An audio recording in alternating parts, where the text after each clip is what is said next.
Hey everybody, Tyler Anderson here, and for my project I decided to do a day in the life, our interaction with various electronics that we encounter in our everyday lives.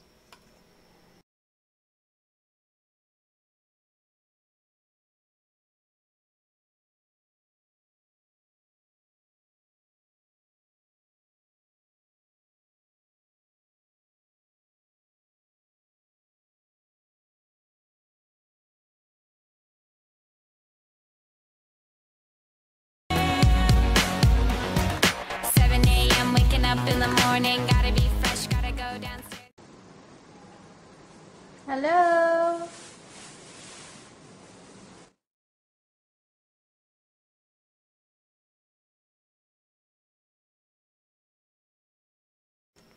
The majority of Americans reach for their cell phones immediately upon waking up to check for missed calls, breaking news, and their Facebook pages, before even getting up or saying good morning to their partners.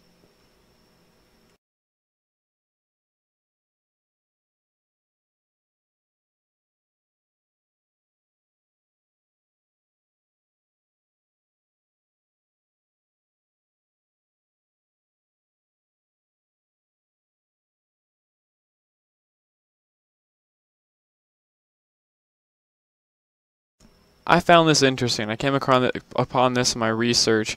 The majority of Americans check their email first, followed by their Facebook, news sites, and various other social media sites. I'm going to tell you a little bit now about the user interface of the mobile phone. The user interface, or UI, of a device is the look and the feel of the on-screen menu system. How it works, its color scheme, how it responds to button presses. All of these things are part of the user interface.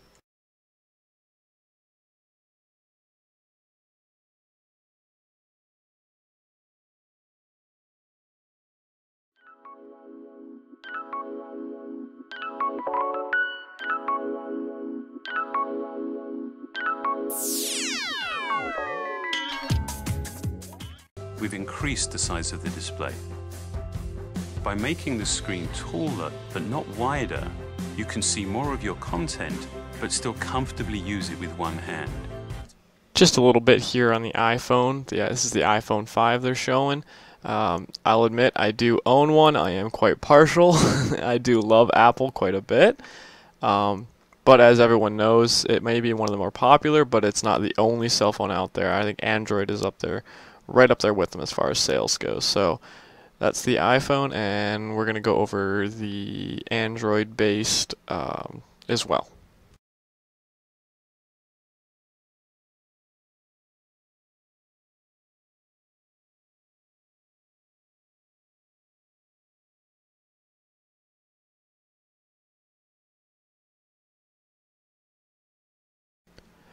Android is a Linux-based operating system designed primarily for touchscreen mobile devices such as smartphones and tablet computers. It was initially developed by Android Inc., whom Google later purchased in 2005. Your home screen is your starting point on the Android, much like the desktop of a PC. You can swipe left or right to reveal more home screens, each with their own set of apps to choose from. The notification bar is at the top of the screen. Here, several icons tell you the status of your battery, wireless connectivity, and more. Using a finger to pull down the notification bar will reveal a list of related actions like opening your email or calling voicemail. At the bottom of the home screen is the tray, which consists of icons for your phone, email, apps, and contacts. Remember, a single finger tap on the screen is equivalent to a single mouse click. Tapping and holding on the screen is similar to a right click. That brings up a menu of additional options. If you have trouble finding what you want, try tapping and holding. There are 4 buttons for almost everything. Home is the quickest way to get back to your home screen. Holding down the home button for a few seconds brings up a list of recent apps to help multitask. Menu is like the menu bar found at the top of each window in a PC. Back takes you one step back. Hold it down to flip through where you've been even faster. If you do this in the browser, it brings up the browsing history. Search? Well, it searches. Press it in the email function and it searches your whole email archive. Ditto with contacts, etc. Holding down the search button launches voice search and translates your speech into a Google web query. Remember, not all menu buttons are the same on all models.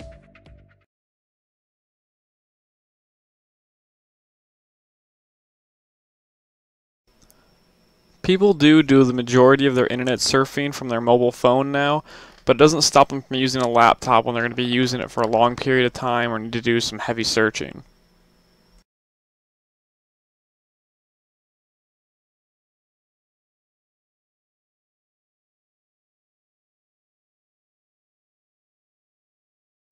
The time spent reading for personal interest and playing games, or using a computer for leisure, varies greatly by age. Individuals aged 75 and over average about 58 minutes of reading per weekend day and 21 minutes playing games or using a computer for leisure.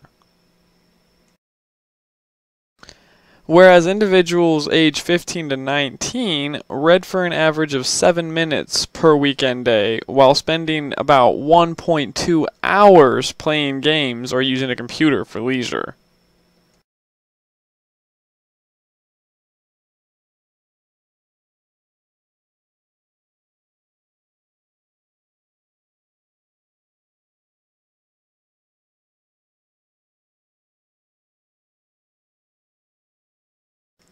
The majority of cars nowadays have an onboard computer that allow us to navigate to where we're going, listen to music, read our text to us, make phone calls, anything you can think of. It's all integrated into the car now.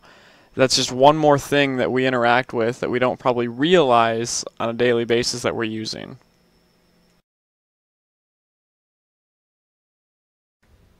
I realize that I'm coming to the end of my time here, so thanks for watching. Just want to touch on one more thing before I go, and that would be using the bank ATM. That's more of HCI.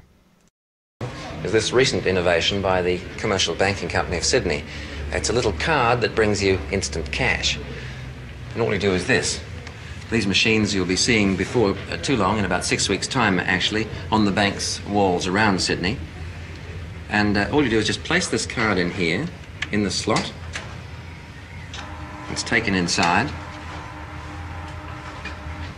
You wait for a light to come on and you press 6 digits.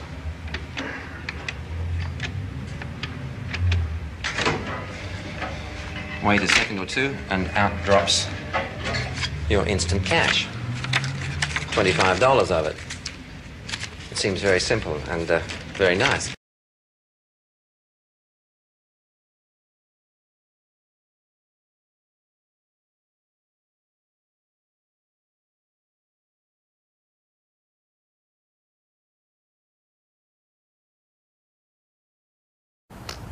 I got to go to the bank and grab a little bit of money. How am I supposed to do this? Like this?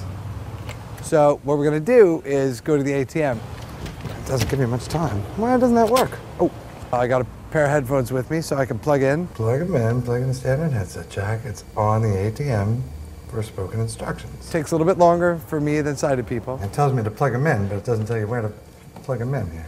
Take cash below, that doesn't work. Jack. Ring-a-ding-ding. Normally when there's a little circle around the headphone jack or something, it's pretty recognizable. Jack below. There. No? And you know, when the braille says right below, I'm thinking right below, but it was a couple of things below. Way below? Like down here? Below? No. Way down there? But why would they put that up there for that? What? Why? Why is this so complicated for me? Why can't I find the stupid hole? Right. The simplest thing in the world, and I couldn't find it because it was sort of camouflaged. I promise you it was camouflaged. There's a hole there with nothing. There's nothing in between the holes. I just started to push the headphone in just randomly into place and just push, push, push. As is that. Nothing plugs in anywhere. Unless it plugs in there. Oh, it scared me. Wow, it doesn't feel like a hole at all, does it? This ATM provides spoken instructions for your convenience. For a tutorial, press enter on the keypad. Hopefully nobody's going to be impatient and be banging on the door. Come on, already, hurry up. The keypad is located to the lower left of the headphone jack, approximately 7 inches at 7 o'clock. One time I was at an ATM and this woman was just being as loud as can be. Ugh. The keypad consists of 16 keys. There are 4 rows of keys with 4 keys in each row. The left 3 columns of keys are identical to a telephone keypad with the number 1 in the upper left. And I was like, you know what, lady, I can't see. All right, calm down. I'll be out of here in a minute. I'm trying to catch a train. Insert your card with the raised print facing up and to the left side of the slot. Please enter your PIN using the keypad. Select Enter to continue. Enter. For withdrawal, press Enter. Enter. Normally when you enter numbers, like if you do it on a phone, they want it in dollars and cents. Like say you want $400, you go 40000. 40000. Enter. You have exceeded the limit that this ATM can dispense. I took off the 2 zeros. 400. Let's try this. Here we go.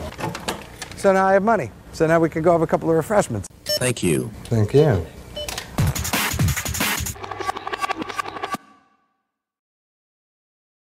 Alright, well I wanted to show you that video to demonstrate how technology has come a long way, but we're definitely not done here. As you can see, that guy had a lot of trouble trying to complete a simple task of just using the ATM.